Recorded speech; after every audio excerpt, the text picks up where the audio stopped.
My 7-year-old son warned me about my husband. His trembling voice startled me more than any alarm ever could. Mama, Daddy has a girlfriend, and when you go on your trip, he's going to take all your money. Aisha Bellwether was 39 years old, with a warm gaze that concealed a sharp mind. Her life, from the outside, appeared completely under control.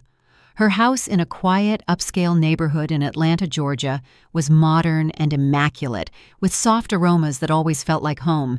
She worked as a financial consultant for an international firm, a demanding but high-paying job that allowed her to spend significant time with her son, Amari. That night, Aisha had just finished reviewing a report for a critical meeting in Nashville.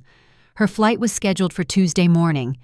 She was packing formal wear in her walk-in closet, while Amari, her 7-year-old, played with a jigsaw puzzle on the rug.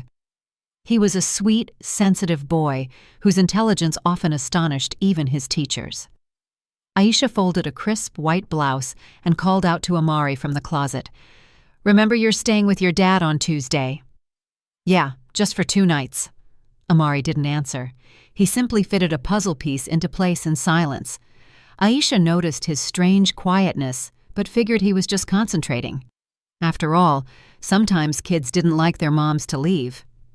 Later that night, already in his pajamas, Amari asked her to stay with him a little longer before sleep. He lay down next to her, resting his head on her chest, and remained quiet for several minutes until he said something that sliced the night in two. "Mama," he whispered without looking up. "Daddy has a girlfriend." Aisha froze. She thought she hadn't heard him correctly. "What did you say, sweetie?" "That Daddy has a girlfriend. He spoke to her on the phone last night when he thought I was asleep. He was in the den. He told her that when you leave on your trip, they're going to the bank and they're gonna do something with the money." Aisha felt a cold dread wash down her back. She swallowed hard. "What exactly did you hear, Amari?"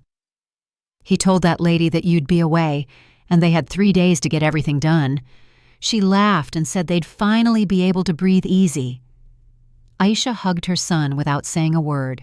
She could hear her heart hammering in her chest, an urgent warning. Amari fell asleep quickly, but Aisha didn't close her eyes that night. At 3 in the morning, she got up and went downstairs to the kitchen to make coffee. She turned on the soft light in the dining room and opened her laptop. She searched through her emails for a file she had received a couple of weeks earlier. It was a scan of some documents Malik had asked her to sign right after her gallbladder surgery. He had said they were just to update their insurance policies. She found it. 5 pages, small print, confusing legal terms, but one heading immediately caught her attention. General power of attorney with broad authority. Her stomach clenched. Click. She opened another document.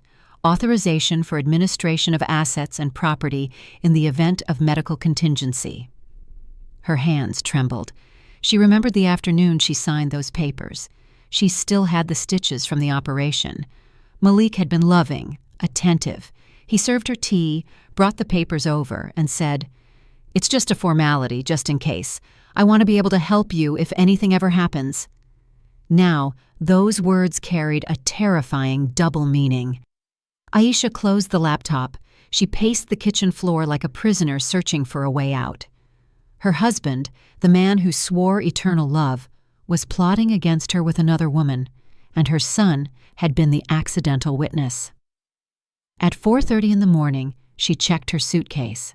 Everything was packed, but now the idea of leaving the city filled her with panic. Instead of sleeping, she opened her work notepad and began writing a list of questions. How long have they been together? Who is she? Why does he want to take my money?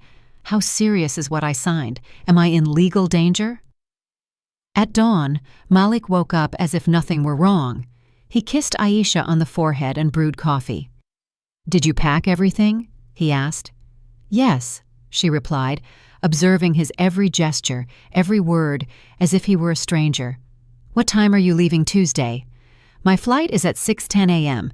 I have to leave the house at 4:30. Malik nodded. Then, without a hint of subtlety, he asked, "Are you coming back Thursday or Friday?" Aisha felt a sharp pang in her chest. She took a deep breath and said, "Make it Friday evening." "Perfect." And he smiled. That smile was the confirmation. While Amari ate breakfast, Aisha watched him with a mix of tenderness and rage, not against him, but against herself. She had ignored the signs, small absences, ridiculous excuses. Malik had spent more time in meetings, started taking calls on the patio, and changed his cell phone passwords. But she never imagined anything this low. In the afternoon, while Malik was at the grocery store, she called Zora Mathis, a former university colleague who was now an attorney. She requested an urgent meeting. At 7 o'clock sharp, Aisha entered Zora's office in a discreet downtown building. "Do you have the documents you signed?" her friend asked. Aisha opened her bag and pulled out a folder with the printouts. Zora read them in silence for several minutes. "Aisha, this is serious. What does it mean?" "You gave him full access. Your husband can make legal, financial, and medical decisions on your behalf. If he claims you are not mentally fit to manage your assets, he can act for you, even sell your house." Aisha felt sick. "And he can do it without me here?" "Yes. And if he's already planned it, this trip you're taking is the perfect window. He won't waste time. He'll move everything while you're out of state." "I have to revoke this, Zora." "I can help you, but we need to proceed with discretion. Are you willing to cancel your trip?" "Of course I am." "Okay, we're going to do two things. First, legally revoke the power of attorney. Second, notify the bank and restrict any unauthorized movements on your accounts. But we need proof of his intentions. Do you have a recording, a message, anything that involves him?" Aisha shook her head. "My son overheard him. He told the woman they were going to use my absence to handle everything at the bank." Zora looked thoughtful. "Would your son be willing to say that in front of a judge if this escalates? Amari is 7 years old." "I don't want to expose him." "Then we have to be smart. We'll prepare the revocation and seal all the avenues before he acts." Aisha left the firm with a plan. When she got home, Malik was waiting in the living room with a glass of wine. "Are you tense, or is it because of the trip?" She looked at him and forced a smile. "Yeah, just work stress. I didn't sleep well." "Relax, baby. Everything's going to be fine. Trust me." "I can't do that anymore," Aisha thought. Lying in bed, she stared at the ceiling for hours. Amari slept peacefully in the next room. He had saved her without realizing it. A whisper at the right time had stopped an earthquake, and deep down, she knew it. The calm she was seeing was just the calm before the storm. What she didn't know yet was that Malik's mistress wasn't just planning to steal her money. She was also planning to take her son. At 6 a.m., Aisha was still awake. She sat at the kitchen table, her hands clasped, cold coffee in a mug she hadn't touched.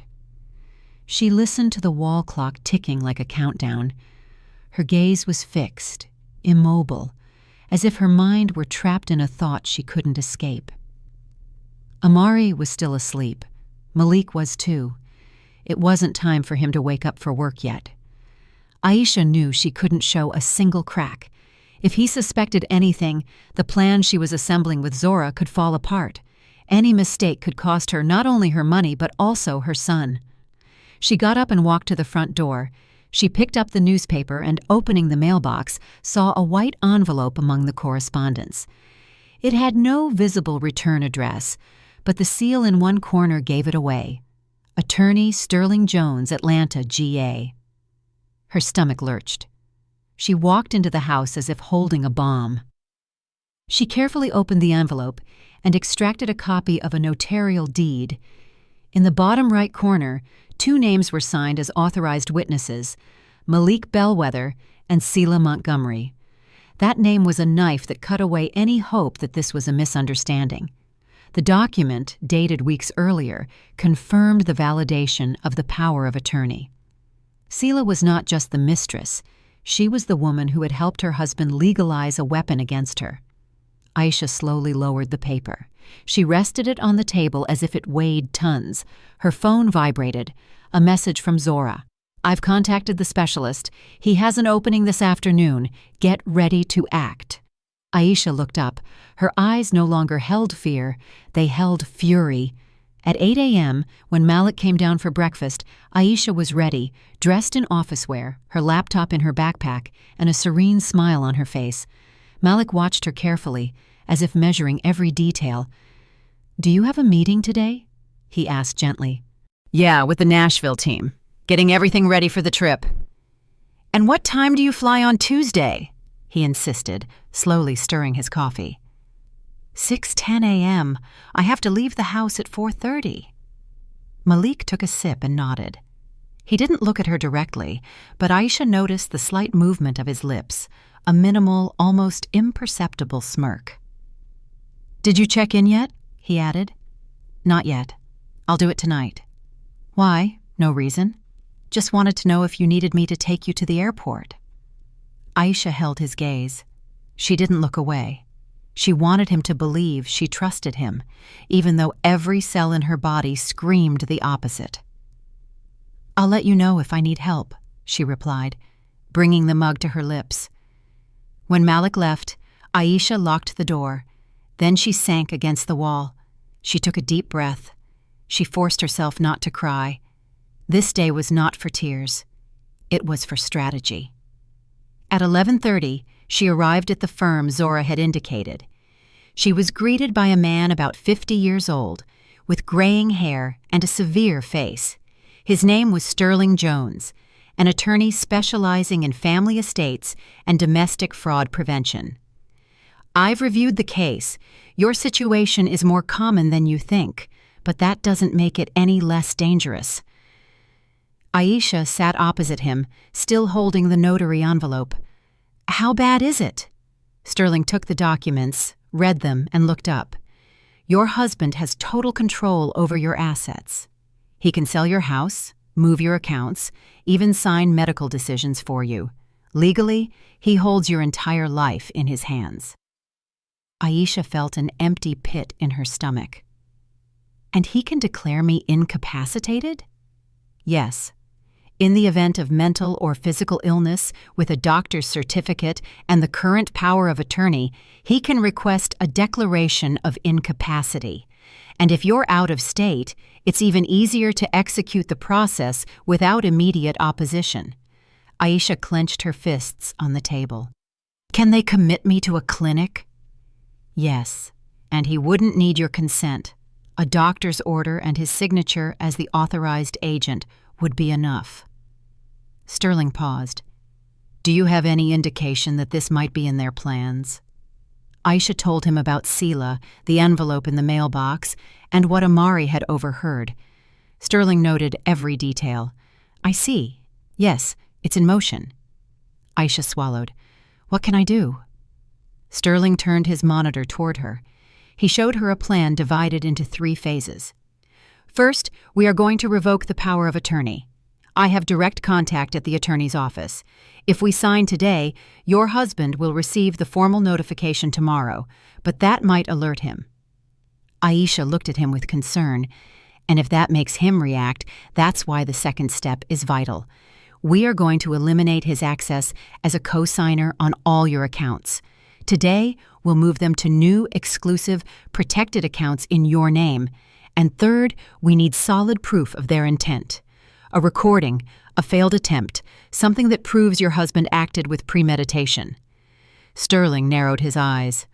"Are you willing to pretend you are going on the trip?" Aisha nodded without hesitation.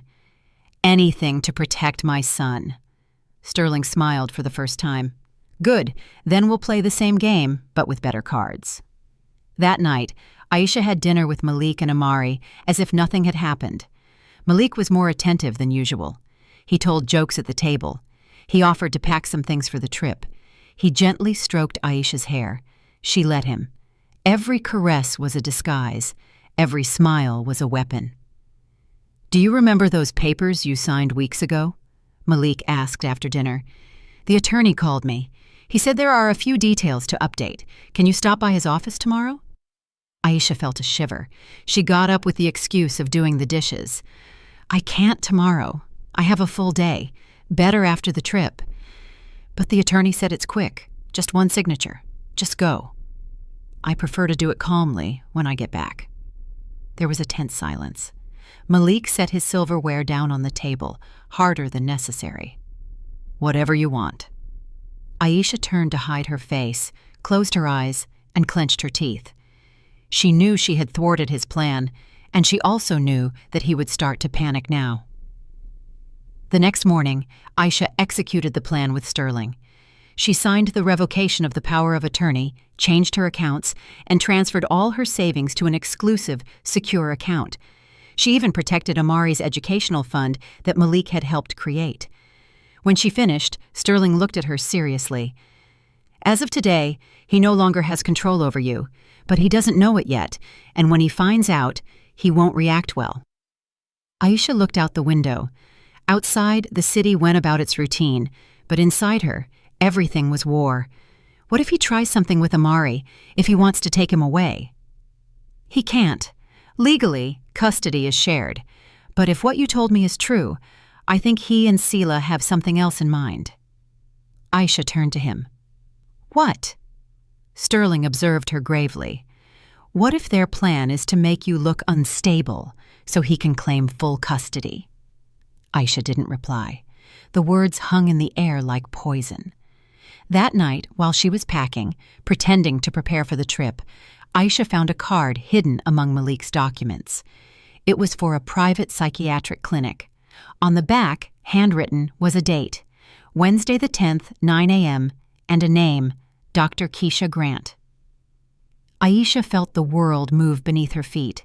That was their plan.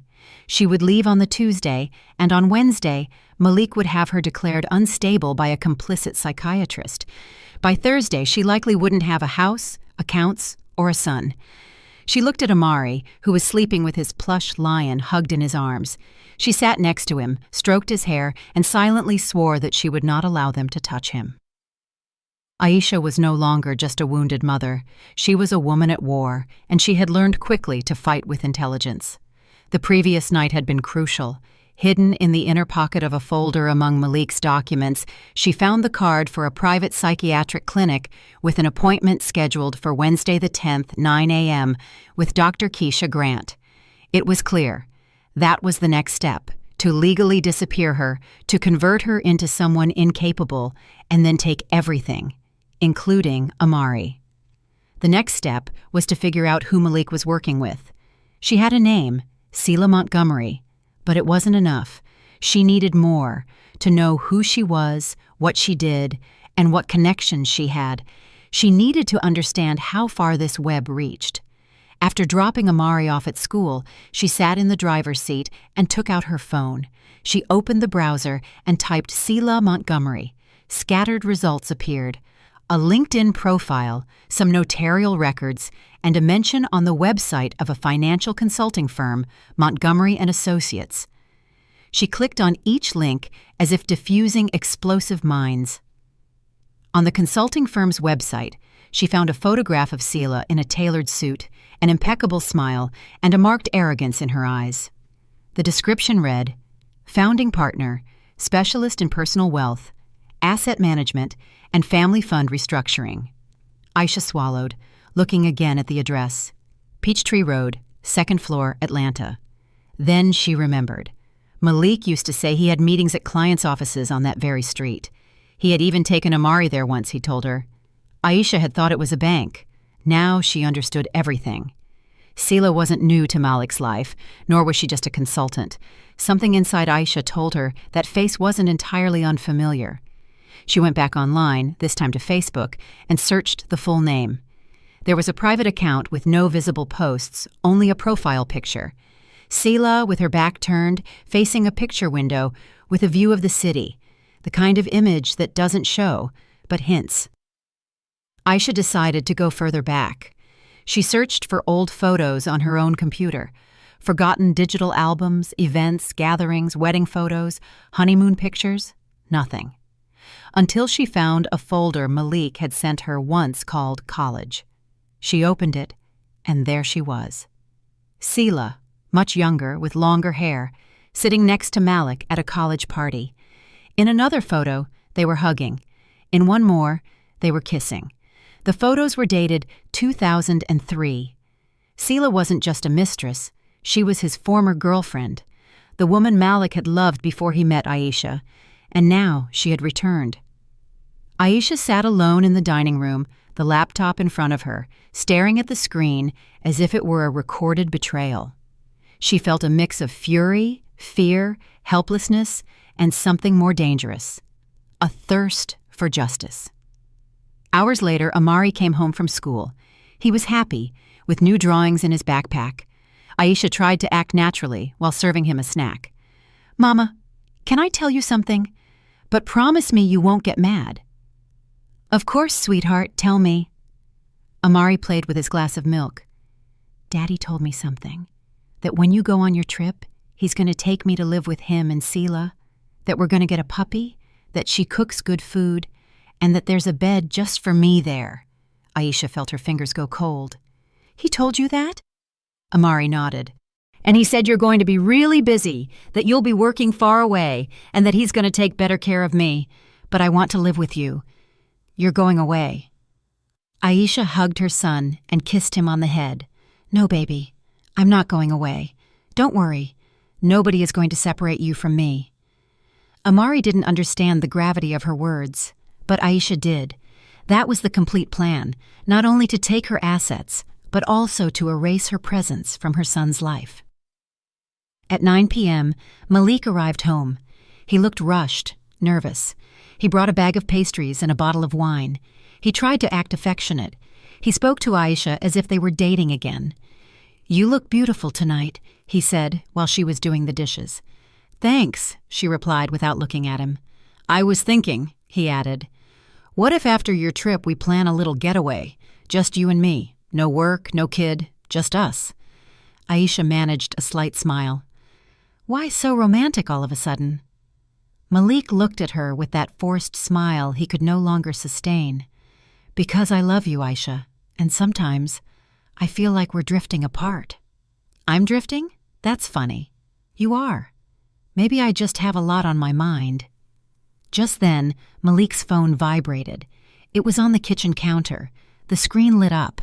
Aisha managed to read a name before he grabbed it. Sela. Malik immediately locked it. "Who was that?" Aisha asked, as if she hadn't seen anything. "A client from the office." Aisha looked at him in silence. She let it go. It wasn't the time to confront him.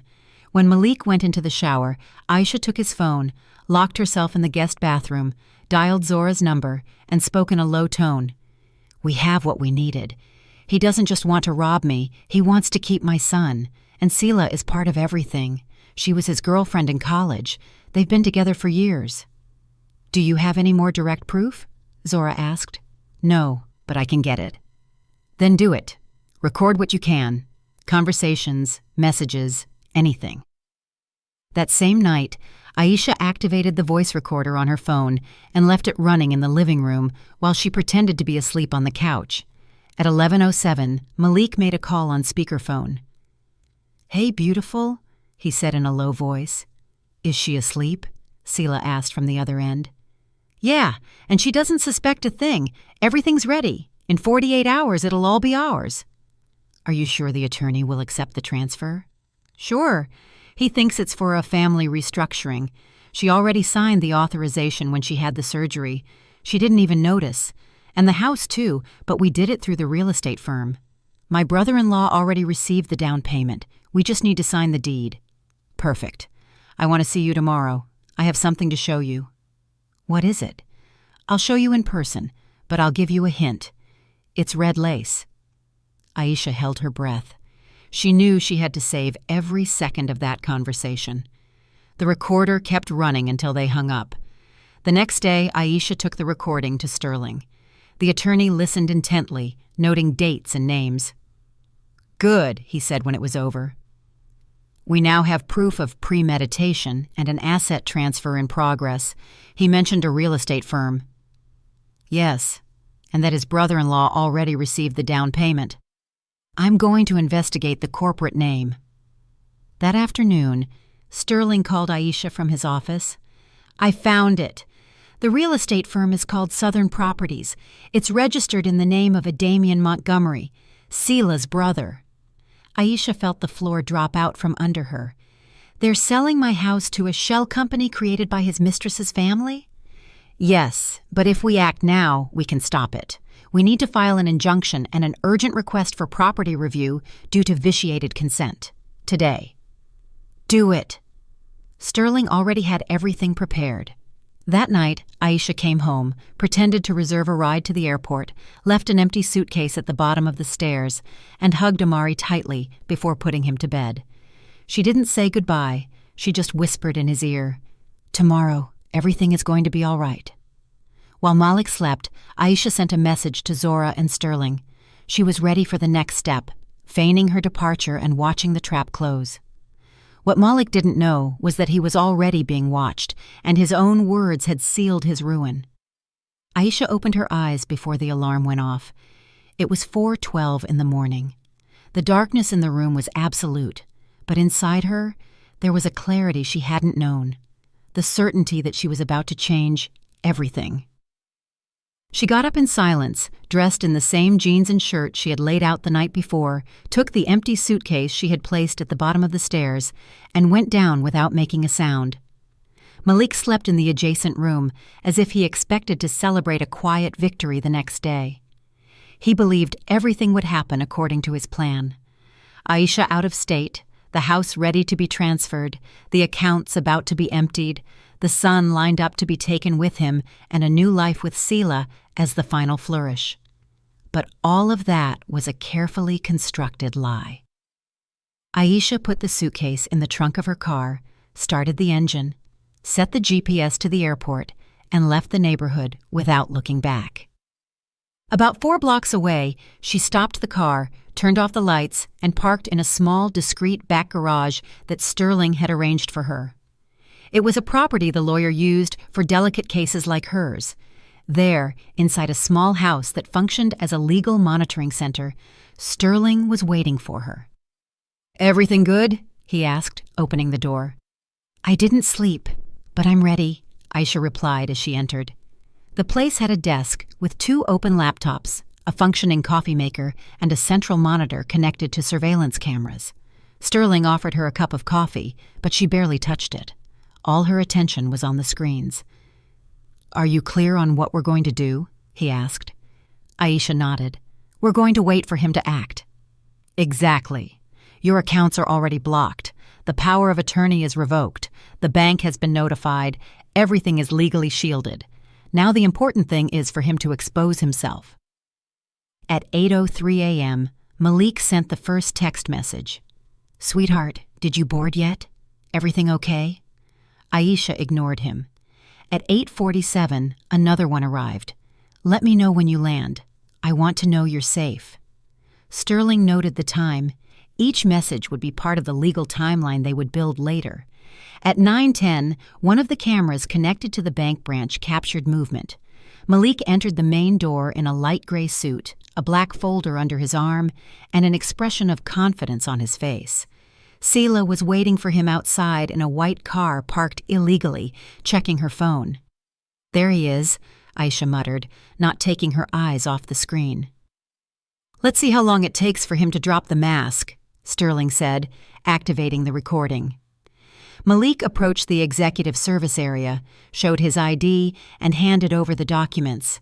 The camera focused from a discreet angle. The conversation was partially audible through the ambient microphone the bank had authorized for legal cases.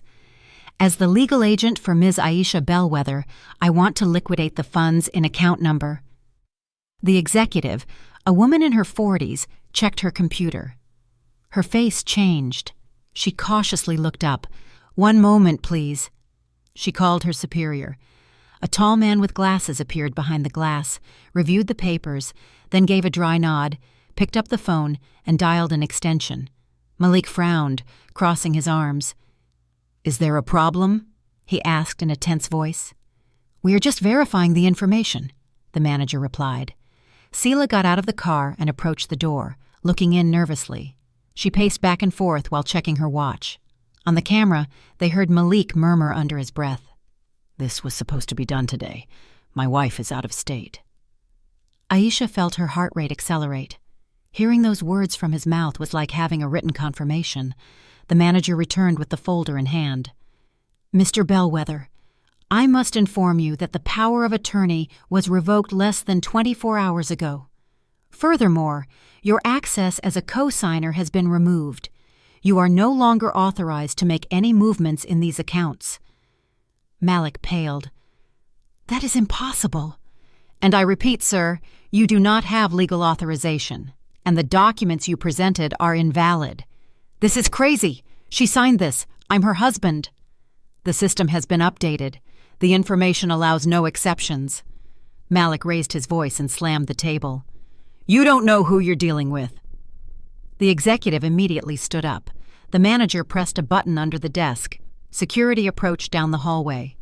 Seela entered the bank just then. "What's going on?" she said loudly, approaching Malik. "They're denying us access." "They say she revoked everything," he replied beside himself.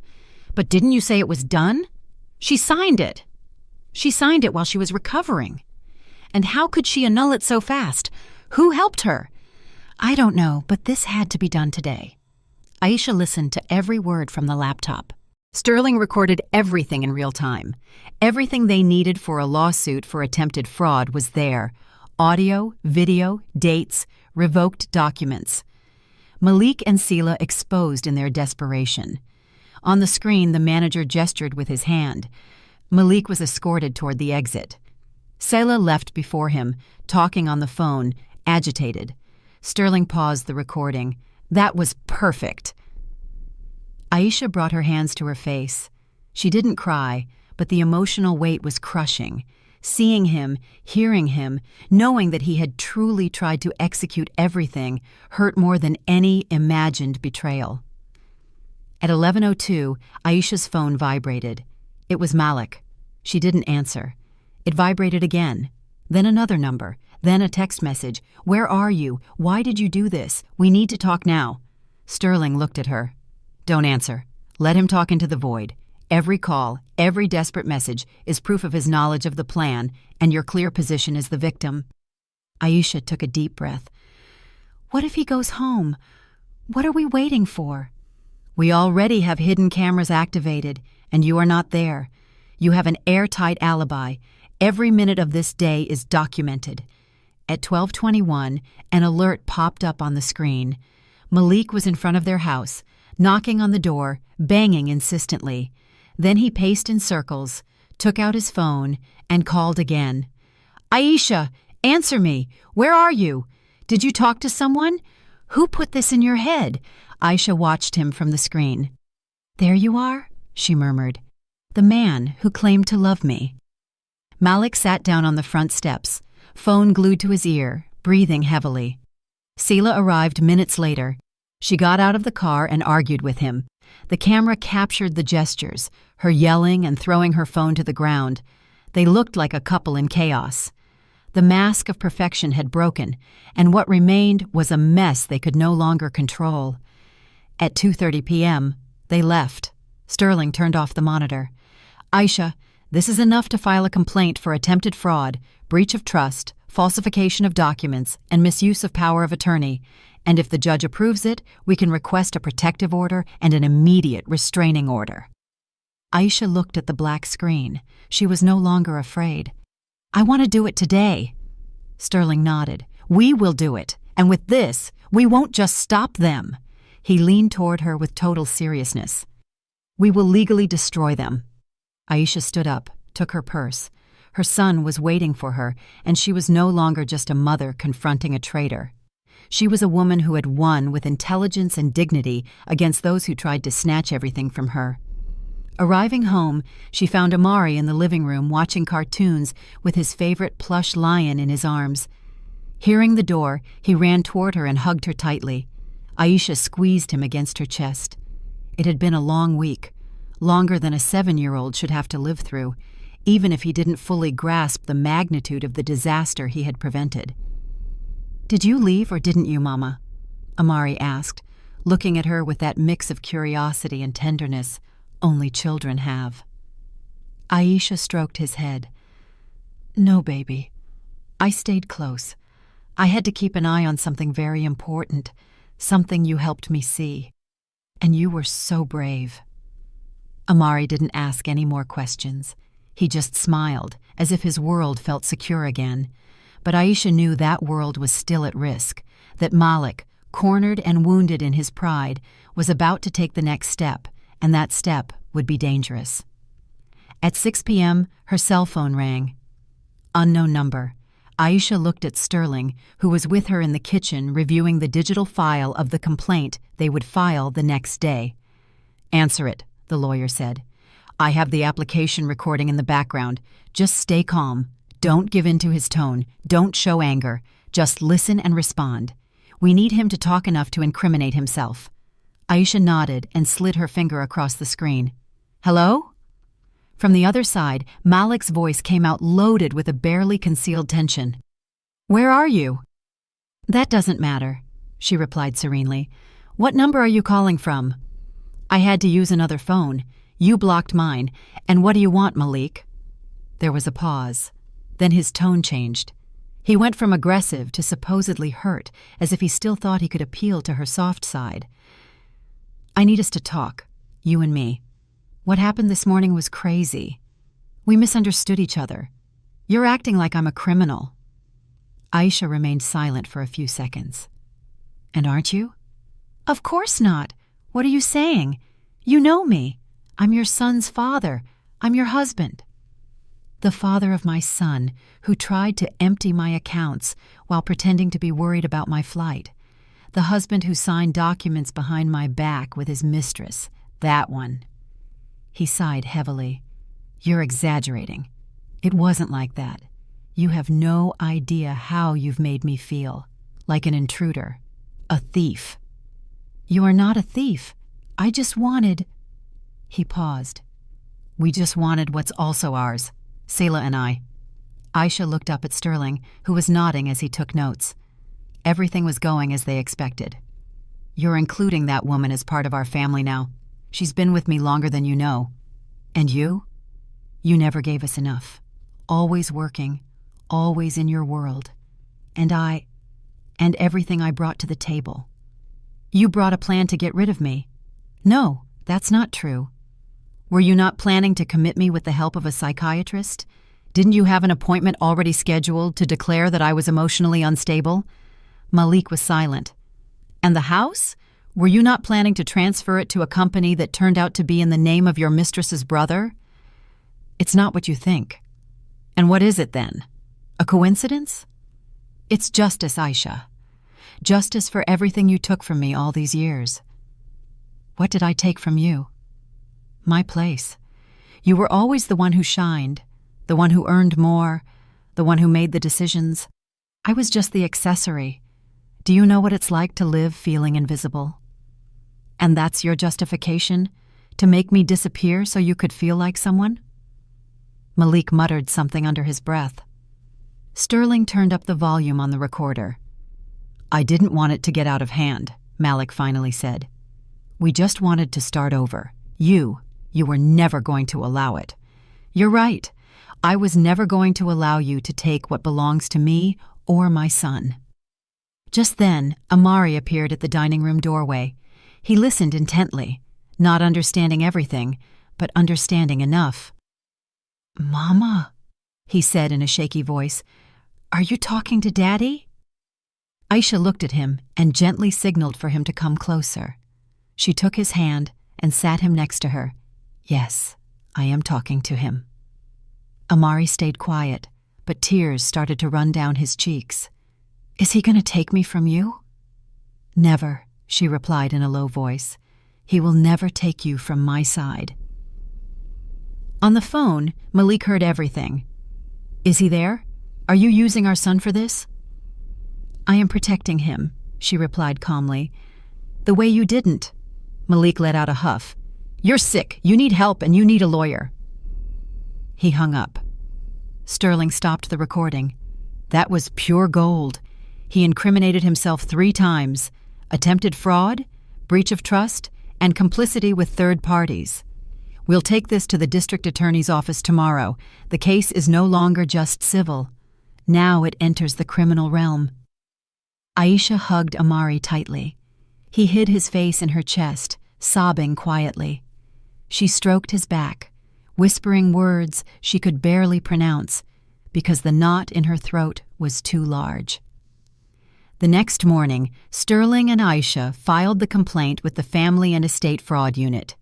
They attached the recording, the revoked documents, screenshots of the notary appointments, the attempted bank movement, and Selah Montgomery's background. And then came the surprise.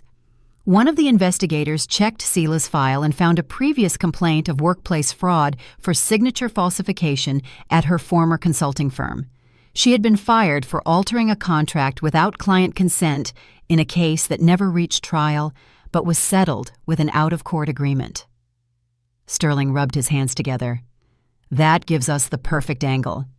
If she was caught falsifying before and now attempted it again with you, we can use her history as a pattern of behavior, and that makes this more than an attempt. It's recidivism. Aisha didn't respond. She just felt that finally, little by little, the weight was lifting from her back. The same system that for years seemed to be on the side of the powerful was this time on hers. The district attorney's office accepted the formal complaint. The house could not be transferred. The accounts were protected, and most importantly, an investigation was initiated for attempted estate fraud, falsification of documents, and emotional abuse toward a minor. That night, Aisha sat on the sofa with Amari. They watched a movie together. They laughed at times. But when he fell asleep, curled up next to her, Aisha watched him in silence. She knew the hardest part was yet to come. She knew Malik wouldn't stay quiet and that Selah wouldn't let defeat humiliate her without a fight. But now she wasn't walking alone. The law was with her. The evidence was on her side, and her son was sleeping peacefully. That was all she needed for now, because what came next would be definitive. And she was not willing to lose another inch, another tear, or another second. The General Court building stood like a concrete tower amidst busy Atlanta avenues and anonymous faces. Aisha watched it from the car while Sterling reviewed the documents one last time. His leather briefcase rested on his lap, and inside, every page was an open wound. Proofs, captures, recordings, testimonies, everything needed for the system to stop pretending that justice was optional. "Are you ready?" Sterling asked without looking at her. "No one is ready for this," she replied in a steady voice, "but we're doing it anyway." They entered the main door at 8:02 a.m. The air smelled of paper, reheated coffee, and contained nerves. Sterling greeted an officer he had spoken to the afternoon before. Aisha handed over her ID, signed the forms, and was led to a small waiting room with white walls and a discreet camera in the corner. At 8:17, Malik arrived. He was dressed in black, without a tie. Selah was by his side, wearing dark sunglasses and a gray blazer that failed to hide the tension on her face. Malik avoided looking at Aisha, but Selah didn't. She watched her with a mixture of hatred, contempt, and fear because she knew everything was about to come out. The judge presiding over the preliminary hearing was a man with white hair, thick eyebrows, and a measured voice. His tone conveyed authority effortlessly, the kind of judge who had seen more betrayals than weddings in his life. He took his seat, reviewed the files, and asked the plaintiff's side to begin. Sterling stood up. Aisha took a deep breath. "Your Honor, my client was the victim of a series of premeditated acts by her husband and Ms. Selah Montgomery with the aim of stripping her of her estate, nullifying her legal capacity, and taking custody of her minor son. We attach documentary evidence, audio, video recordings, and testimonies. Furthermore, we present evidence that the defendants attempted to use a power of attorney obtained through deception, signed during a medical recovery period following major surgery." The judge reviewed the papers, pausing at the seals, dates, and signatures. He made some notes. Then he turned to Malik. "Mr. Bellwether, do you have anything to declare?" Malik stood up. His voice trembled at first, but then he found a firm, almost indignant tone. "Your Honor, this is all a misunderstanding. My wife is going through an emotional crisis. She has a history of severe anxiety. She has been under constant pressure for years. I was only trying to protect her. She signed the documents in full awareness. What we did was for the good of the family. There was no deception and no intent to harm her." Aisha let out a dry laugh. She couldn't contain it. The judge looked up. "Ms. Bellwether, do you wish to say something?" Aisha stood up unhurriedly. Her dark blue dress made her look formidable, resolute. Her voice didn't tremble once. "You used my medical recovery as an opportunity. That doesn't make you smart. It makes you a coward. I signed those papers with morphine in my system. You told me it was an insurance update. You never gave me a choice. And while I slept on the couch, you plotted with your mistress how to take my house, my accounts, and my son. I have everything recorded. Sela saying, 'In 48 hours, it'll be ours.' You yelling at the bank that my wife is out of state. It's all here, and it all has a date, time, and context." Malik looked down. Sela crossed her arms tightly. "Furthermore," Aisha continued, "my son spoke up. He told his teacher he was scared, that his dad had told him that when I left, he would go live with Sela, that they would get a puppy, as if that were enough to erase his mother." The judge requested silence with a slight hand motion. Then he requested that the audio and videos be presented. The recording at the bank, the phone call, the intercepted conversation between Malik and Sela. Every word filled the room like a verdict. No one spoke. No one breathed. When they finished, the judge leaned back in his seat. After listening to the evidence, and given the clear indications of document falsification, intent to defraud, and emotional manipulation toward a minor, I proceed to issue the following precautionary measures. A restraining order against Mr. Malik Bellwether and Ms. Sela Montgomery, in favor of Ms. Aisha Bellwether and her minor son. Furthermore, the freezing of any attempted asset transfer is ordered until the main case is resolved. Malik literally crumbled. He slumped into his chair as if all the air had evaporated from his lungs.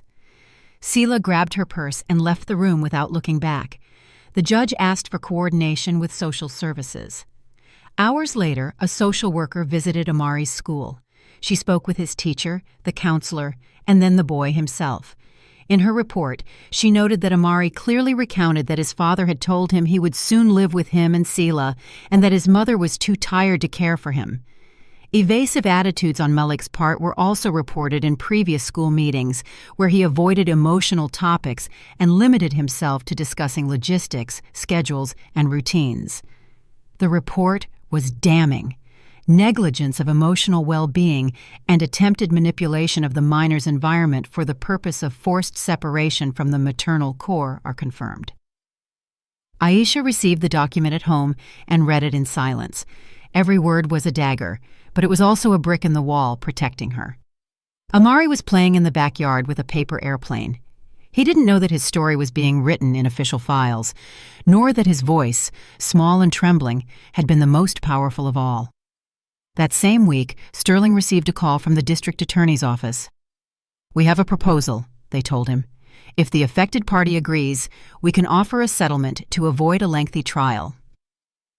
Malik and Sela were willing to accept formal responsibility to avoid jail time. The deal consisted of 3 years of probation, full restitution for any failed financial movements, loss of rights over any shared assets, criminal records for attempted fraud and document falsification, and voluntary relinquishment of shared custody. Sterling hung up and looked at Aisha. "What do you think?" "I want him to be marked. I want the world to know who he is. But more than anything, I want peace. I want my son to grow up without having to see that reflection in his eyes." "Then we accept."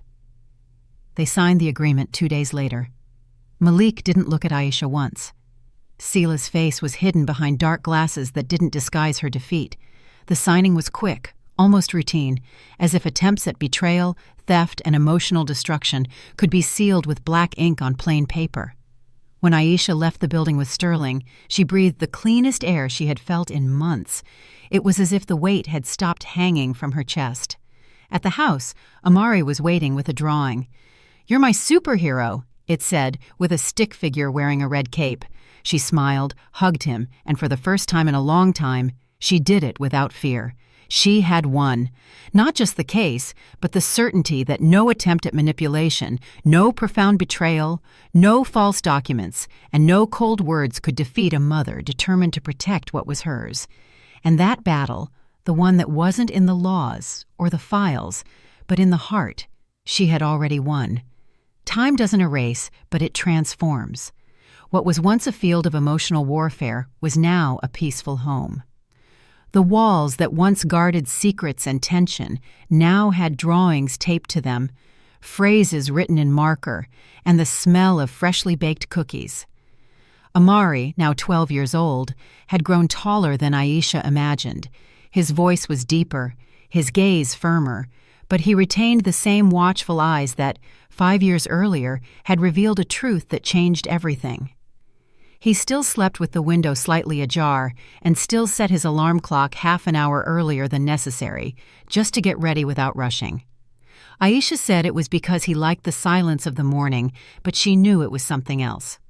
She knew that Amari, even if he didn't say it, had learned from a very young age that everything could change at any moment, and he wanted to be ready just in case.